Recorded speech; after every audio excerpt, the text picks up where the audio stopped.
Monsieur le député, monsieur le sénateur président de la région, cher Alain, monsieur le président du département et président de la communauté de communes ici, cher Francis, madame la sénatrice, monsieur le maire, cher ami, mesdames, messieurs les élus, d'abord, vous dire le plaisir que j'ai de me retrouver en 3e ou 4e semaine dans le canton de Francis, parce qu'on y passe beaucoup de temps ces derniers mois. Et vous remercier, monsieur le maire, avec votre conseil municipal, de l'opportunité que vous nous offrez aujourd'hui d'inaugurer cette école. C'est vrai que dans la vie d'élus, en particulier lorsque, comme Alain et moi-même, nous sommes présidents de grosses collectivités, on passe nos week-ends et parfois nos semaines à inaugurer des équipements.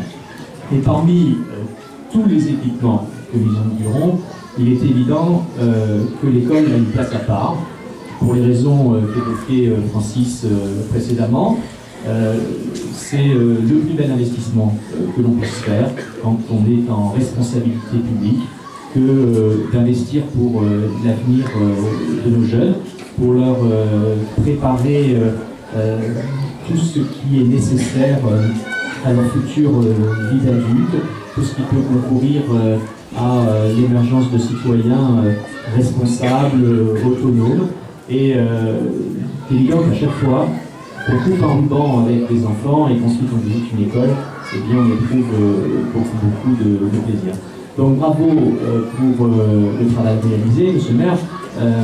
Si j'ai bien compris, on devrait se retrouver prochainement, vous en tant que président de CIVOS et avec vos collègues maires, pour inaugurer ici une cantine. Là, vous posez la première pierre d'une nouvelle école. On ne peut que vous inviter à continuer. Ça marque aussi le dynamisme du territoire. C'est vrai que malheureusement, il y a un certain nombre de cantons dans le département où on voit des classes fermées, des écoles regroupées.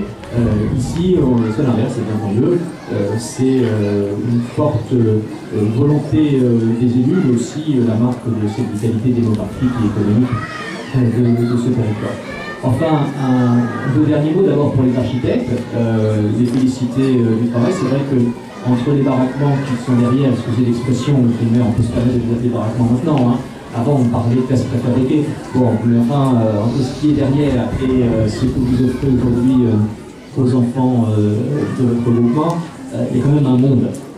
Et ce monde, il marque aussi l'attachement que vous avez à l'école de la République. Et puis, un mot pour remercier chaleureusement et féliciter les enseignants qui font le plus beau métier du monde.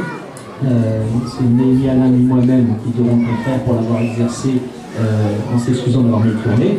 Mais enseigner, c'est à mes yeux ce qu'il y a de plus prestigieux, de plus beau, parce que quand on voit le sourire des enfants comme tout à l'heure assis à leur bureau, montrant la fierté qui est la leur de travailler avec leurs enseignants, de faire voir qu'ils savent lire, qu'ils savent écrire, et s'émerveiller en fait toutes les découvertes qu'ils font au quotidien ici dans l'école, eh bien c'est extrêmement réjouissant. Donc merci très chaleureusement aux enseignants de cette école et à toutes celles et ceux qui ont embrassé cette belle profession.